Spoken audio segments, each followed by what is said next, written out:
الشيطان الرجيم. بسم الله الرحمن الرحيم.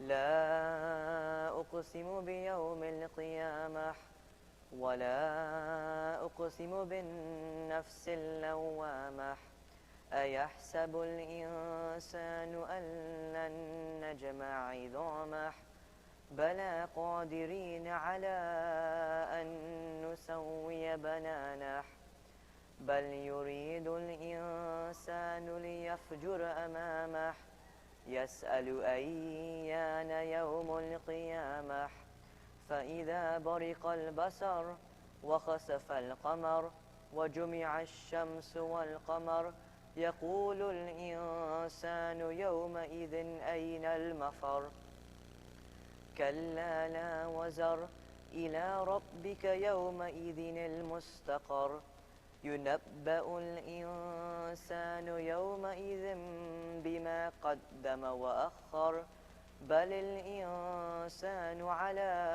نفسه بصيرة ولو ألقى معاذيره لا تحرك به لسانك لتعجل به إن عليك جمعه وقرآنه فإذا قرأناه فاتبع قرآنه ثم إن علينا بيانه كلا بل تحبون العاجلة وتذرون الآخرة وجوه يومئذ ناذرة إلى ربها ناذرة ووجوه يومئذ باسرة تظن أن يفعل بها فاقرة كلا إذا بلغت التراقي وقيل من راق وظن أنه الفراق والتفت الساق بالساق إلى ربك يومئذ المساق فلا صدق ولا صلى ولكن كذب وتولى ثم ذهب إلى أهله يتمتع أولى لك فأولى ثم أولى لك فأولى أيحسب الإنسان أن يترك سدى ألم يكن نطفة من مني يمنى ثم كان علقة فخلق فسوى فجعل منه الزوجين الذكر والأنثى أليس ذلك بقادر على أن يحيي الموتى صدق الله العلي العظيم.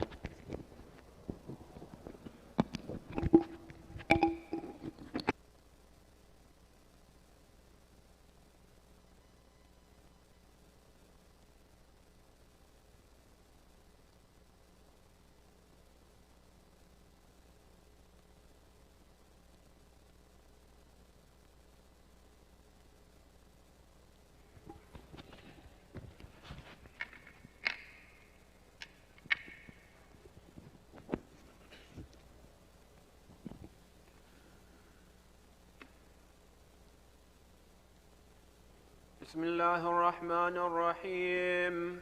اللهم صل على محمد وآل محمد. عن جابر بن عبد الله الأنصاري عن فاطمة الزهراء عليها السلام بنت رسول الله صلى الله عليه وآله قال سمعت فاطمة أنها قالت دخل علي أبي رسول الله في بعض الأيام فقال السلام عليك يا فاطمة فقلت عليك السلام قال إني أجد في بدني ضعفا فقلت له أعيذك بالله يا أبتاه من الضعف فقال يا فاطمة ائتيني بالكساء اليماني فغطيني به، فأتيته بالكساء اليماني فغطيته به، وصرت أنظر إليه وإذا وجهه يتلألأ كأنه البدر في ليلة تمامه وكماله، فما كانت إلا ساعة وإذا بولدي الحسن قد أقبل وقال السلام عليك يا أمه، فقلت عليك السلام يا قرة عيني وثمرة فؤادي. فقال يا أمه إني أشم عندك رائحة طيبة كأنها رائحة جد رسول الله. فقلت نعم إن جدك تحت الكساء. فأقبل الحسن نحو الكساء وقال السلام عليك يا جداه يا رسول الله، أتأذن لي أن أدخل معك تحت الكساء؟ فقال وعليك السلام يا ولدي ويا صاحب حوضي قد أذنت لك، فدخل معه تحت الكساء. فما كانت إلا ساعة وإذا بولدي الحسين قد أقبل وقال السلام عليك يا أمه. فقلت عليك السلام يا ولدي ويا قرة عيني وثمرة فؤادي. فقال لي يا أمه إني أشم عندك رائحة طيبة كأنها رائحة جد رسول الله. فقلت نعم إن جدك وأخاك تحت الكساء. فدنا الحسين نحو الكساء وقال السلام عليك يا جداه، السلام عليك يا من اختاره الله، أتأذن لي أن أكون معكما تحت الكساء؟ فقال وعليك السلام يا ولدي ويا شافع أمتي قد أذنت لك، فدخل معهما تحت الكساء. فأقبل عند ذلك أبو الحسن علي بن أبي طالب وقال السلام عليك يا بنت رسول الله. فقلت وعليك السلام يا أبا الحسن ويا أمير المؤمنين. فقال يا فاطمة إني أشم عندك رائحة طيبة كأنها رائحة أخي وابن عمي رسول الله. فقلت نعم ها هو مع ولديك تحت الكساء. فأقبل علي نحو الكساء وقال السلام عليك يا رسول الله، أتأذن لي أن أكون معكم تحت الكساء؟ وقال له وعليك السلام يا أخي ويا وصي وخليفتي وصاحب لوائي قد أذنت لك، فدخل علي تحت الكساء. ثم أتيت نحو الكساء وقلت السلام عليك يا أبتاه يا رسول الله، أتأذن لي أن أكون معكم تحت الكساء؟ قال وعليك السلام يا بنتي وبضعتي قد أذنت لك، فدخلت تحت الكساء. فلما اكتملنا جميعا تحت الكساء أخذ أبي رسول الله بطرفي الكساء وأومأ بيده اليمنى إلى السماء وقال اللهم إن هؤلاء أهل بيتي وخاصتي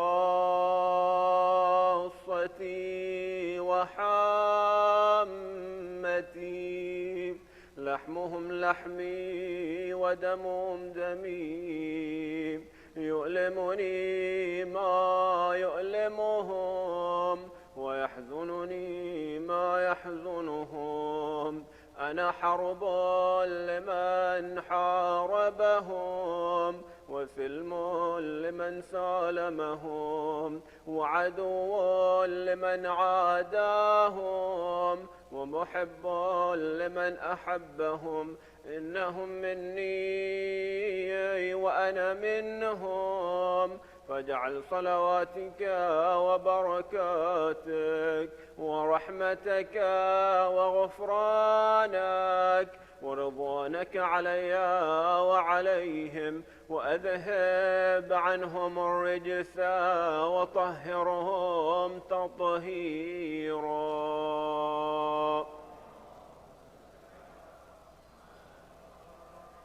فقال الله عز وجل: يا ملائكتي ويا سكان سماواتي، إني ما خلقت السماء مبنية ولا أرضا مدحية ولا قمرا منيرا ولا شمسا مضيئا ولا فلكا يدور ولا بحرا يجري ولا فلكا يسري إلا في محبة هؤلاء الخمسة الذين هم تحت الكساء.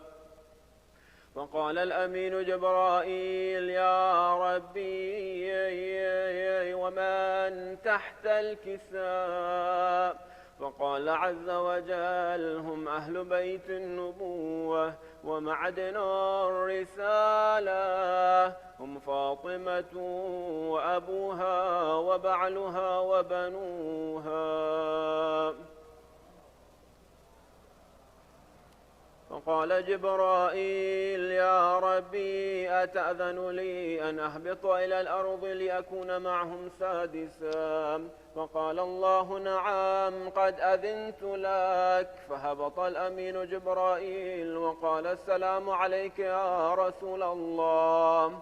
العلي الأعلى يقرأك السلام ويخصك بالتحية والإكرام ويقول لك: وعزتي وجلالي إني ما خلقت السماء مبنية ولا أرضا مدحية ولا قمرا منيرا ولا شمسا مضيئا ولا فلكا يدور ولا بحرا يجري ولا فلكا يسري إلا لأجلكم ومحبتكم، وقد أذن لي أن أدخل معكم، فهل تأذن لي يا رسول الله؟ فقال رسول الله: عليك السلام يا أمين وحي الله، إنه نعم قد أذنت لك. فدخل جبرائيل معنا تحت الكسام، فقال لأبي: إن الله قد أوحى إليكم يقول: إنما يريد الله ليذهب عنكم الرجس أهل البيت ويطهركم تطهيرا. فقال علي لأبي: يا رسول الله، أخبرني ما لجلوسنا هذا تحت الكساء من الفضل عند الله. فقال النبي: والذي بعثني بالحق نبيا واصطفاني بالرسالة نجيا، ما ذكر خبرنا هذا في محفل من محافل أهل الأرض وفيه جمع من شيعتنا ومحبينا إلا ونزلت عليهم الرحمة وحفت بهم الملائكة واستغفرت لهم إلى أن يتفرقوا.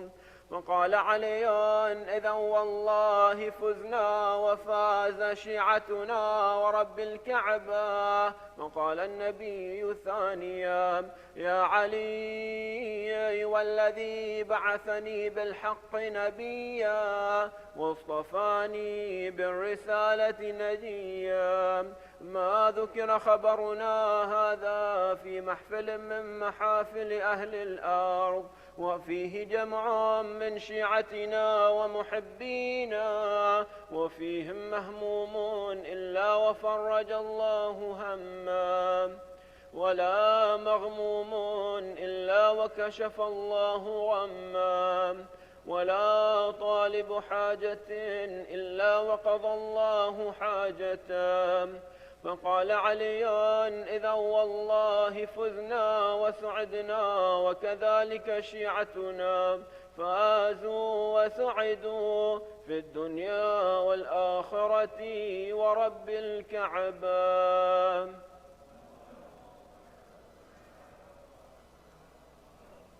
فاتحة.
أعوذ بالله من الشيطان الرجيم. بسم الله الرحمن الرحيم.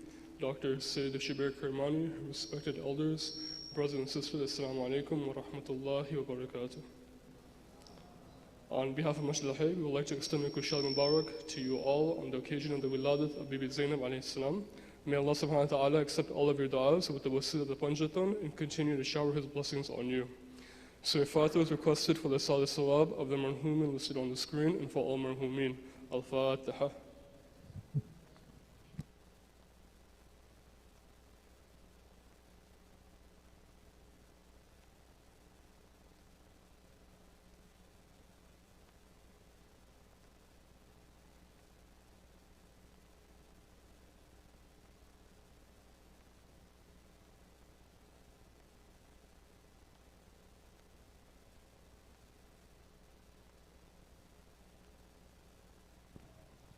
Ayam Nujibu is requested for the names listed on the screen and for all those in need here and elsewhere.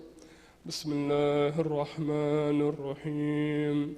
أَمَّن يُجِيبُ الْمُضْطَرَّ إِذَا دَعَاهُ يَكْشِفُ السُّوءَ أَمَّن يُجِيبُ الْمُضْطَرَّ إِذَا دَعَاهُ يَكْشِفُ السُّوءَ أَمَّن يُجِيبُ الْمُضْطَرَّ إِذَا دَعَاهُ يَكْشِفُ السُّوءَ أَمَّن يُجِيبُ الْمُضْطَرَّ إِذَا دَعَاهُ يَكْشِفُ السُّوءَ أَمَّن يُجِيبُ الْمُضْطَرَّ إِذَا دَعَاهُ يَكْشِفُ السُّوءَ. There will be a youth bonfire on November 8th at 7 p.m. for ages 14 to 28 years of age. Dr. Sayyid Shabbir Kirmani will also be joining. Please see the link on the screen to sign up. Women's Circle Crocheting Session. Join the Women's Circle for a crocheting session with Sister Aliyah Leonce. For $25, you'll receive everything you need to get started. Please see the link above to sign up. At this time, I'd like to call Dr. Sayyid Shabbir Kirmani for tonight's lecture with a loud salawat ala Muhammad wa ali Muhammad.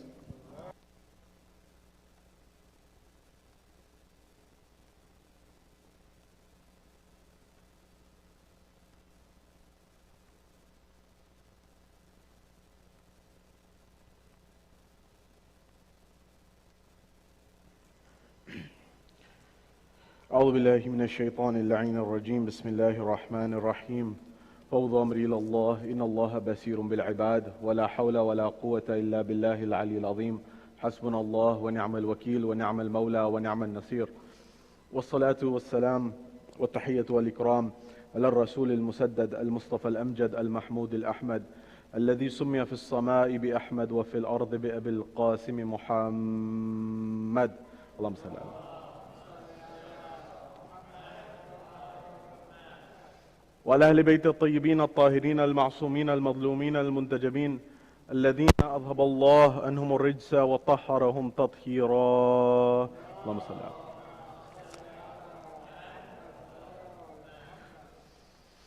وقل رب اشرح لي صدري ويسر لي أمري واحلل عقدة من لساني يفقه قولي أما بعد قال الله تبارك وتعالى في كتاب الكريم بسم الله الرحمن الرحيم وقل جاء الحق وضحك الباطل إن الباطل كان ذهوقا صدق الله العلي العظيم صلوا على محمد وآل محمد.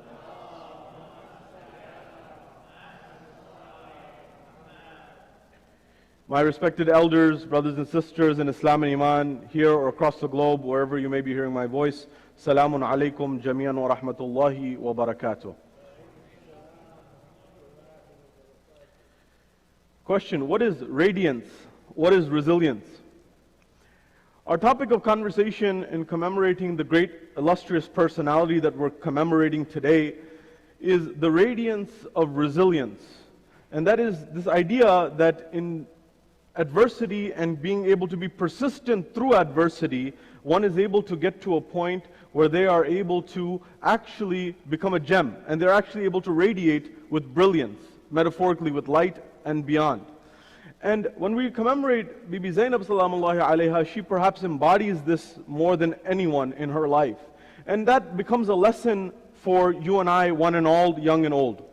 In commemorating Bibi Zaynab, before I begin, it should be noted that her life was surrounded by Islam, her life was surrounded by the Quran.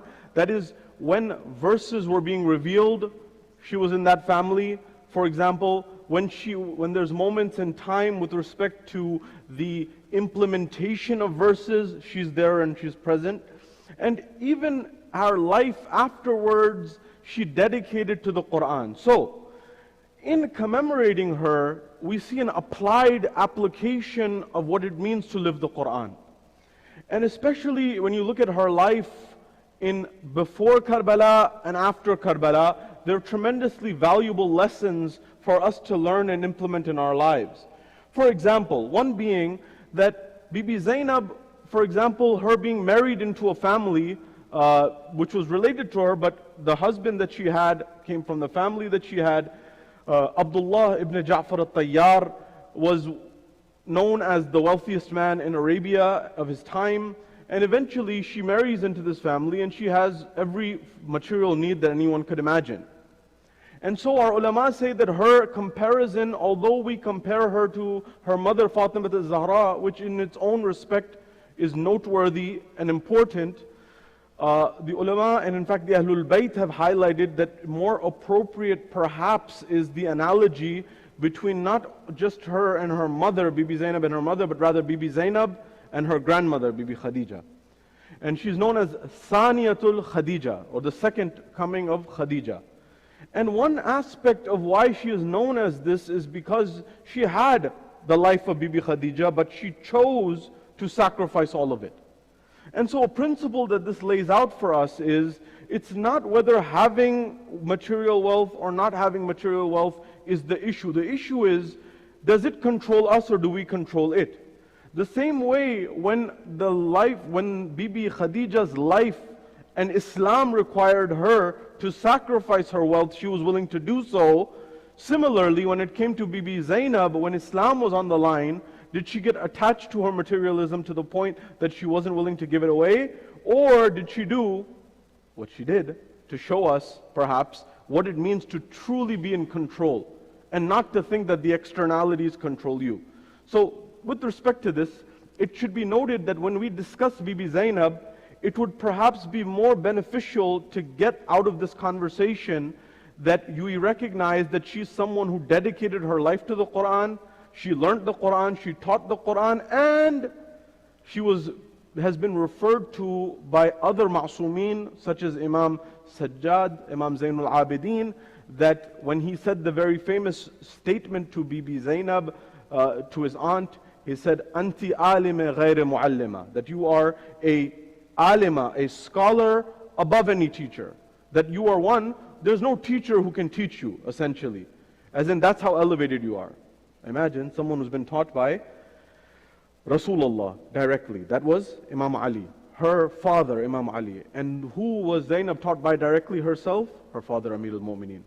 And so if you're being taught by Bab-e Madinatul Ilm, certainly you have something that's within you that you're able to comprehend and understand and implement. First principle.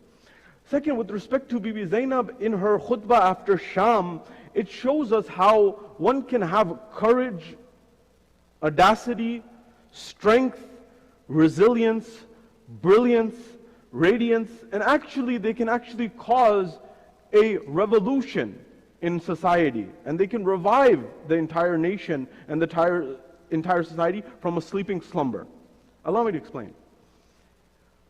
After the tragedy of Karbala, in an environment where the swords have been drenched in blood, Bibi Zaynab picks up her own ammunition and her own armaments. But her armaments aren't what the men have been using. Her ammunition, her armaments are her words, are her language, her communication skills, her ability to use the Quran, the principles of Islam, and give such a moving khutbah, such a moving sermon with words that toppled an entire empire. In fact, the historians and the scholars and the ulama say that had it not been for Bibi Zaynab and her sermons, her consistent reminders, her consistent words after Karbala, after the imprisonment in Sham, in the Darbar of Kufa, in the Darbar of Sham, all the way back to Medina, and even after Medina, perhaps history would try to cover up everything that's happened to Imam Hussein alayhi salam. Didn't this happen under our eyes? Think about how many atrocities have happened and are happening, and you and I may have no clue, right? Something's on the news, we get an idea of it. Something's not on the news, we don't have any clue. So you don't think that would have happened 1400 years ago, 1350 years ago? Most certainly. But Allah, as He says in the Quran, وَمَكَرُوا وَمَكَرَ اللَّهُ وَاللَّهُ خَيْرُ الْمَاكِرِينَ. And so Bibi Zaynab shows us that in the darkest moments of life, how one can have hope, how someone can have strength, how someone can have courage, and how someone can, in the darkness of night or of society, still see the dawn that is to come, still see the light that is to come. Remember, as believers, for us, we're told, لا تقنطوا من رحمة الله. Do not lose hope in the mercy of Allah subhanahu wa ta'ala. You don't necessarily have hope in the people, but you do have hope in Allah and His representatives and the people who are executing His divine will on earth.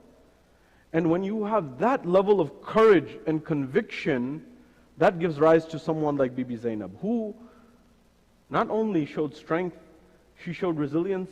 It became infectious to the point that others got strength and resilience through her persona and her ability. Having said that, it's very important for us to understand the dynamics of what gives our school of thought in particular amongst the Muslim world life. And I say this because sometimes people wonder, we talk about these personalities and we talk about these individuals, but why don't we talk about the Quran? And it's possible to talk about them without understanding Islam, I'm sure. But in this conversation, I want to understand how Islam, in particular the school of thought of the Ahlul Bayt, shows us a living Islam. A living Islam. Islam which is inspired by Karbala.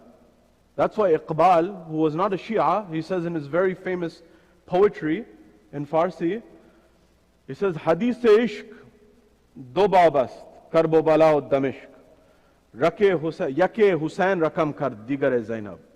That in the story of divine love of Allah subhanahu wa ta'ala, in that story, there's two gates, there's two doors. One was written by Hussein, the other by Zaynab. Now someone may ask, Iqbal, why did you say Hussein? Okay, we understand Hussein, because you've written a lot of other poetry about Hussein in other places, that you've talked about Hussein as someone who revived Islam, that you want Islam to be revived. Everyone asked in his era, he's living in the 1910s, 20s, 30s, they asked him, how do we revive Islam, the Islam that used to exist?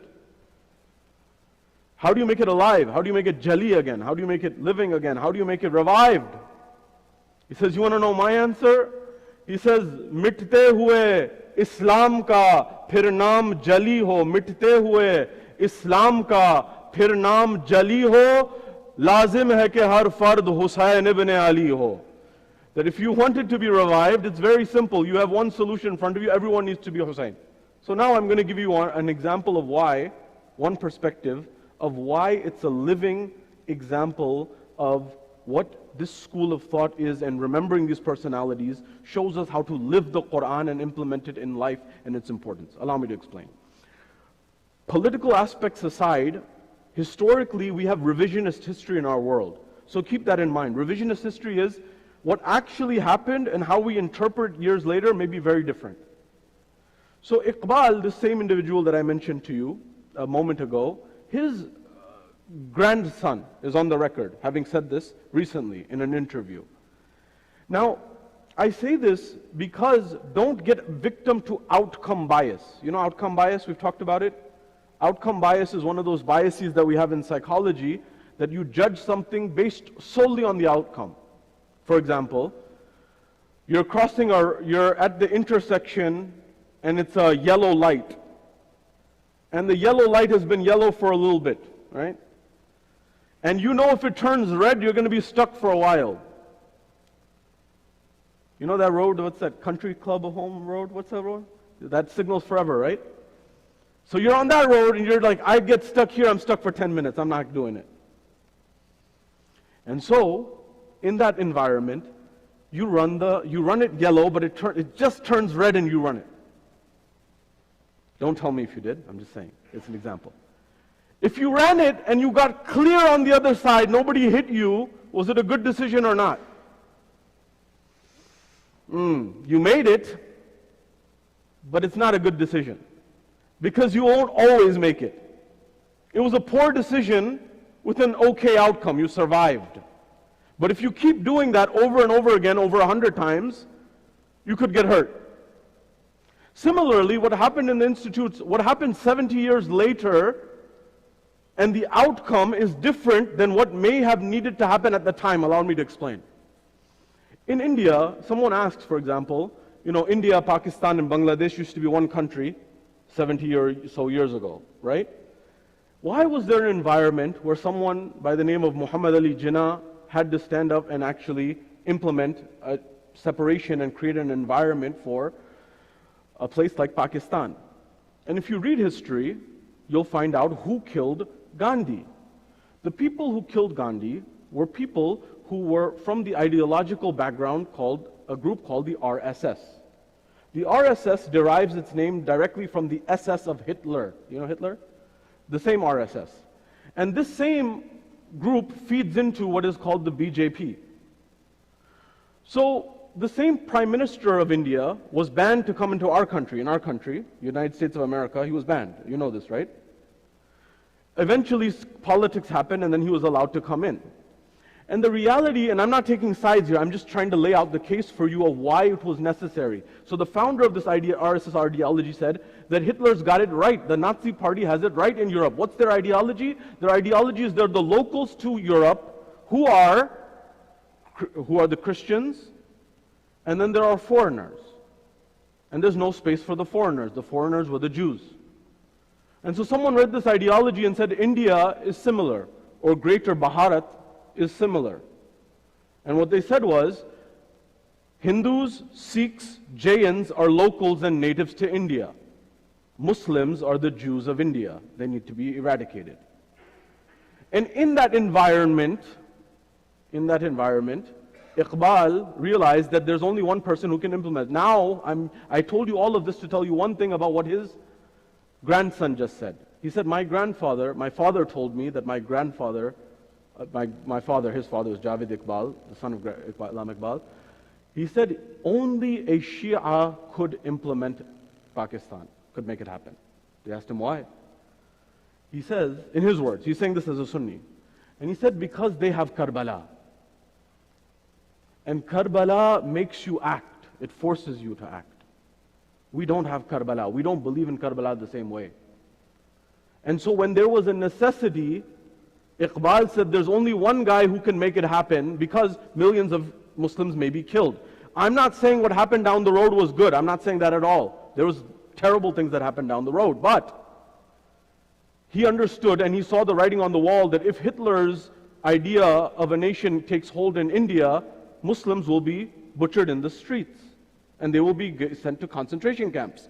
And so he needed one person to implement this, and he said there's an attorney who's from Pakistan, who's from India at the time, who's from a Khoja background, meaning if you need someone to get something done, it should be a Jinnah or a Mamdani probably, and you need someone thick skin and someone who is articulate. And so he picked this guy. He said that this is the best barrister in all of London. He was driving in a car. You may say, what am I talking about? This is the judgment of Bibi Zaynab. What I'm telling you and I is that this is a living madhab. This is a breathing example of what it means to follow the school of thought and implement it even when the odds are stacked against you, to have courage and fight in the face of battle. And a poet says this beautifully. What did Bibi Zaynab do, and how does it inspire us every day? Imam Hussein is killed on the plains of Karbala. Hazrat Abbas is martyred. Imam Hussein is martyred. Ali Akbar is martyred. All of these people gave everything that they have. But that mission survived. And our ulama say this not because, that sacrifice was supreme, but what really made it stick was the words of Bibi Zaynab and the mission of Bibi Zaynab. In fact, our ulama, they say, Allahumma salli ala Muhammad. Allahumma salli ala Muhammad wa ala Muhammad. Why Ghadir, 124,000 companions, 120, whatever you may say, there are so many. Why? Nobody remembered it. And our ulama say, perhaps because Ghadir didn't have a Zaynab. If Ghadir had Zaynab, everyone would remember Ghadir. They wouldn't be allowed to forget it, because it was so directly there. So the poet says, Ek Karbala ke qasr ki memar as-salam, غربت میں شاہزادی مختار السلام، اے غازہ رخ شہ ابرار السلام. اور جو رنگ چڑھ چکا تھا اترنے نہیں دیا، جو رنگ چڑھ چکا تھا اترنے نہیں دیا، اور تو نے کسی شہید کو مرنے نہیں دیا. تو نے کسی شہید کو, whatever blood had gotten there had stained the plains of Karbala, it was stained it, and the alam. But you made sure that did not go in vain. So Zaynab shows us resilience, brilliance. And she shows us how to have dignity in the most difficult of moments. When she spoke in front of Yazid, she's speaking at Yazid's palace, in his home, in front of his people, in front of his court, in front of his guests, in front of his visitors, in front of his people. And she spoke with such dignity that eventually Yazid had to flip his own script. And he said, I didn't do this. He said, this is Umar ibn Saad's idea. This is Ubaydullah ibn Ziyad's idea. They did this. Before he was taking credit for it. Because he was saying in his poetry, Laibat Hashim bil mulk fala khabaran wala ja'a nazal. That he said, I wish that my forefathers were here to see what I did to take revenge for Badr. But Bibi Zaynab didn't let him hide anywhere. She completely exposed him, to the point that he had to constantly blame other people, and within a few years his whole empire toppled, which was not a small feat, by the way. With him having all the power for one lady through the work of her family and others, companions, she was able to topple everything. So when it comes to this radiance of resilience, for young and old alike, we should perhaps talk about the example of Bibi Zaynab more than ever, for men and women. The concept that her example, the example of her brother Imam Hussein, Iqbal and others understood that if you want a living, breathing Islam, that's the living, breathing Islam. That's why perhaps the poet says one of my favorite lines, कि मुश्किलों में बजाए नादे अली, मुश्किलों में बजाए नादे अली, मैं तो लेता हूँ नाम ज़ैनब का, मैं तो लेता हूँ नाम ज़ैनब का. In place of Nadia Ali in difficult times, I take the name of Bibi Zaynab. Why not? Because she's the daughter of Imam Ali and she seems to have inherited those principles of courage and resilience and eloquence from her father. One thing that people, ulama, note is that you can have a great teacher, such as Imam Ali, such as Bibi Fatima, but you internally also have to have the capacity to be able to retain what they're telling you. So that tells us one aspect of Bibi Zaynab. Another one, when Bibi Zaynab gave her khutbah in Sham, there were companions, some of whom have lost their eyesight, and they said, I swear it's as if I hear Ali in the court. So one is the tonality of Bibi Zaynab. But the other was, if the words, and some of our scholars such as Jamadi Amuli and others say, that if it were not that her words were also aligned with the words of Imam Ali, the tone doesn't have effect. So that means her words and the tone were aligned in order for it to seem that Imam Ali alayhi salam was talking. And why wouldn't it be? So now when it comes to this, Bibi Zaynab shows us how in life we should be courageous. That means, if that means standing up for a friend, a colleague, a neighbor, a loved one, a person, anyone who's downtrodden, whether they're Muslim or not, we should fight for that. Bibi Zaynab shows us how to fight for that. Karbala shows us how to fight for that, how to live for that. It's a living principle.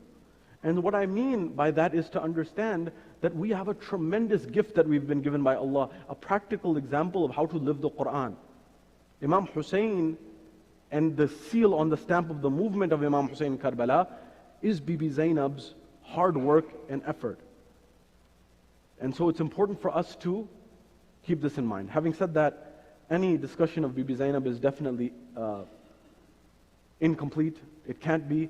But one attribute of hers that I constantly remind myself and I remind others is that when they've conducted studies on what is the most important trait to be successful in life, Professor Angela Lee Duckworth at the University of Pennsylvania, Ivy League institution, she said, it seems that the most important trait is not necessarily your intellect or your family name or any of that. What the most important trait in different areas to be successful in life, whether it's the military or business or sports or every field, the common trait that she found in her research on leadership was that the most important trait to be successful is grit, G-R-I-T.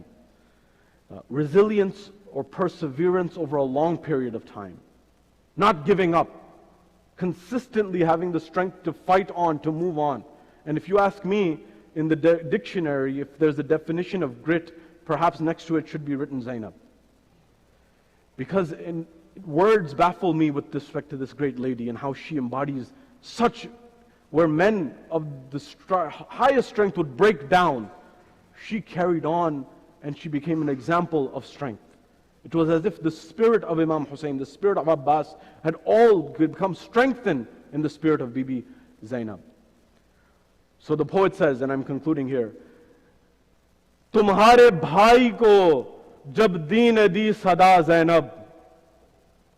When the religion called for your brother Zaynab, when Imam Hussein was called, Tumhare bhai ko jab deen di sada Zaynab, Tumhare bhai ki us dam sada thi ya Zaynab.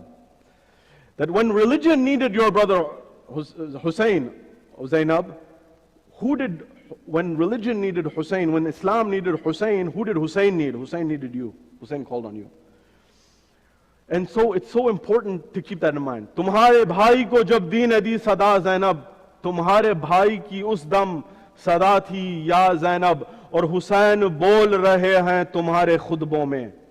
Hussein bol rahe hain tumhare khutbon mein. Kabhi to lagta hai khanjar nahi chala Zaynab. कभी तो लगता है खंजर नहीं चला Zainab. Hussein, it's speaking in your khutbahs, Bibi Zaynab. It's as if that sword or that dagger that they used on the neck of Imam Hussein, it's as if it was ineffective, it didn't work. That's the power of Bibi Zaynab and her mission and her what she implements and teaches us. And again, some of my favorite lines, which I can't get enough of in terms of Bibi Zaynab, that the poet says, Khatam hai fasl kama bol rahi hai Zaynab, kaun bolega jahan bol rahi hai Zaynab. The season of bow and arrows is ended. It's the season of Zaynab to speak. Who will stop Zaynab in this state, in this environment? Khatam hai fasl kama bol rahi hai Zaynab, kaun bolega jahan bol rahi hai Zaynab. تیرو شمشیرو سناہوں کے ستم کے لشکر تھک گئی سب کی زباں بول رہی ہے زینب اور مدتوں بعد پھر سے سنا ہے علی کا لہجہ کیوں نہ جھومے گی اذاں بول رہی ہے زینب اور اے یزید اس سے بڑی ہار تیری کیا ہوگی وہ تیرا گھر ہے جہاں بول رہی ہے زینب اے یزید اس سے بڑی ہار تیری کیا ہے. What greater loss of yours, O Yazid? That's your own home where you could not scare Bibi Zaynab. May Allah subhanahu wa ta'ala bless you and all of this in this gathering. If you have the name Zaynab or you know, cherish that name and really live it and realize how powerful it is if you channel that within your life. May Allah subhanahu wa ta'ala allow us all to learn from the seerah of Bibi Zaynab. May we implement the Quran by her teachings and learn it from her teachings so that we may implement it in our lives. Ya Allah, all those who may be suffering across the globe by the wasta and wasila of Bibi Zaynab, who saw so much suffering, Ya Allah, alleviate their suffering in this night. And Ya Allah, hasten the reappearance of the Imam of our time and allow us to be amongst his companions when he returns. A final request to please recite a Surah Al-Fatiha for your marhameen, for our marhameen, for all those who do not have someone to recite a Fatiha for them in this night. Surah Al-Mubarakat Al-Fatiha ma'as salawat. Allahumma salli ala.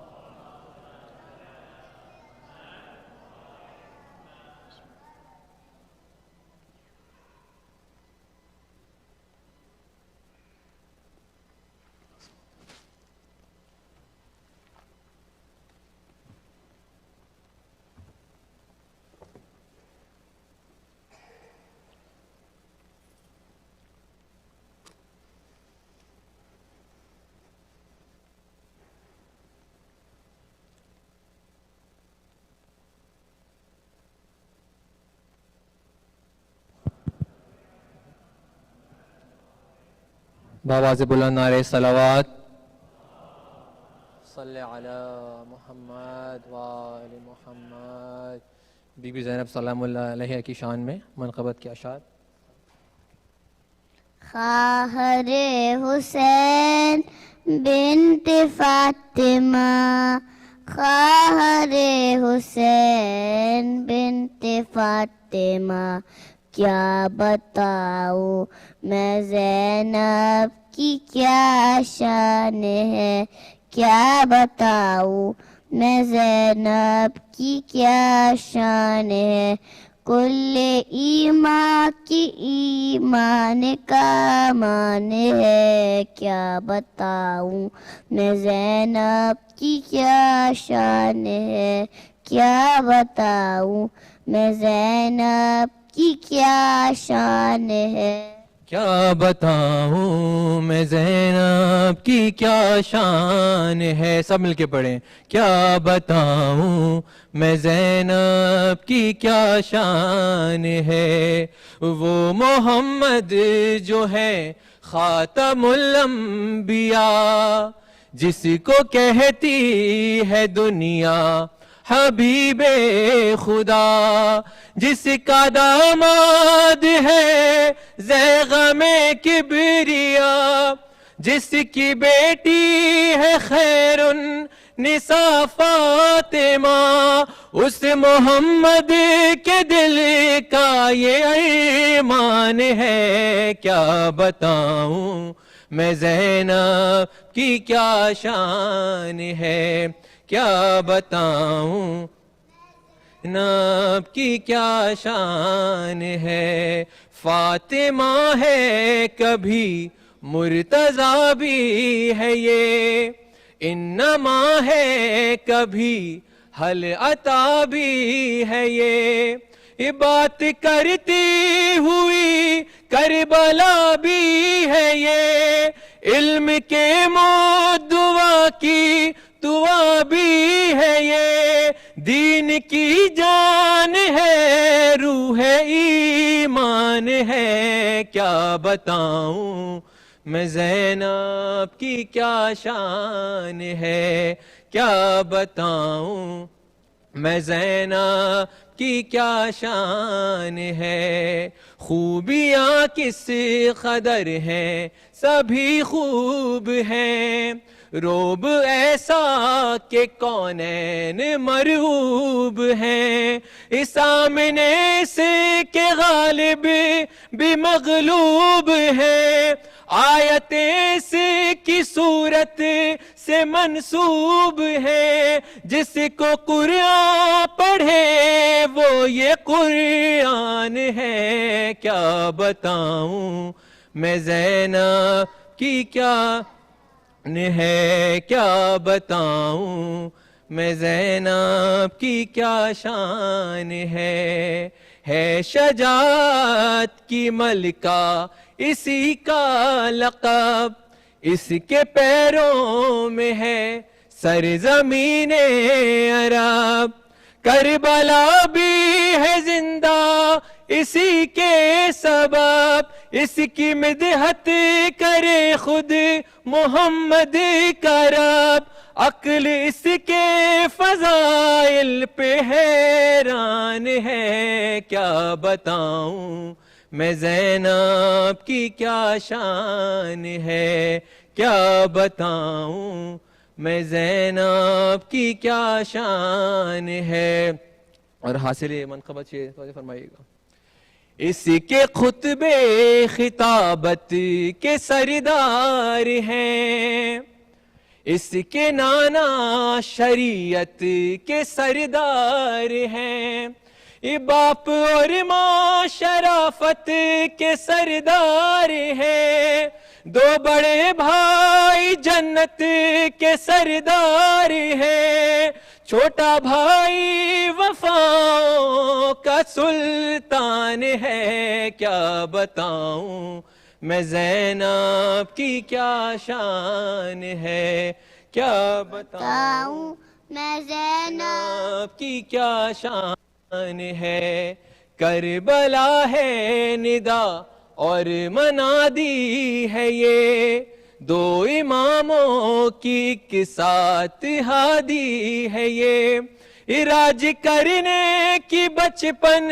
سے عادی ہے یہ، دو جہاں کی بڑی شاہزادی ہے یہ، بادشاہ وفا اسی کا دربان ہے، کیا بتاؤں میں زینب کی کیا شان ہے، کیا بتاؤں میں زینب کی کیا شان ہے، کوئی رتبے میں ان سے زیادہ نہیں، کوئی گھر ان کے گھر سے بھی اعلیٰ نہیں، ان کا نوکر ہوں میں کوئی مجھ سا نہیں، ان کے نوکر ہیں ہم کوئی ہم سا نہیں، خلد کی کوئی گوہر کو پرواہ نہیں، خلد تو قصر زینب کا دالان ہے، کیا بتاؤں میں زینب کی کیا شان ہے، کیا بتاؤں میں زینب کی کیا شان ہے، باواز بلند نعرہ صلوات۔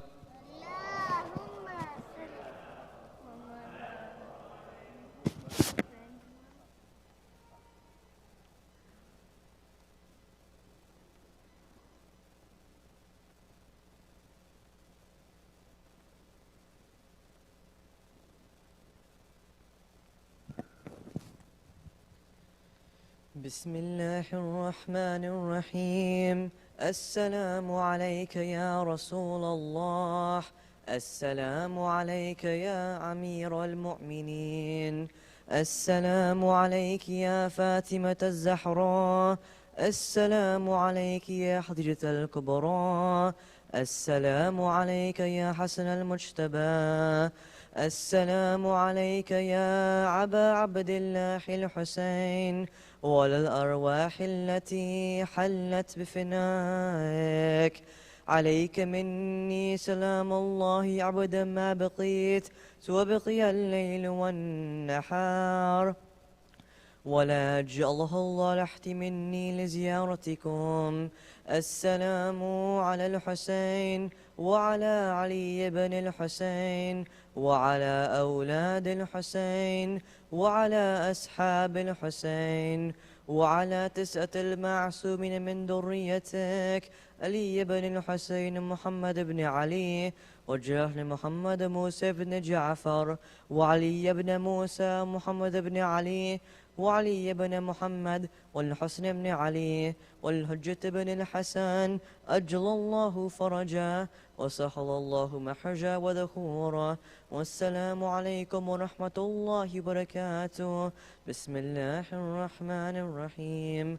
اللهم كل وليك الحجة بن الحسن صلواتك عليه وعلى عبائه في هذه الساعة وفي كل ساعة، وليا وحافظا وقاودا وناصرا ودليلا وعينا، حتى تسكنه أرضك توعا وتمتعوا فيها طويلا برحمتك يا أرحم الراحمين.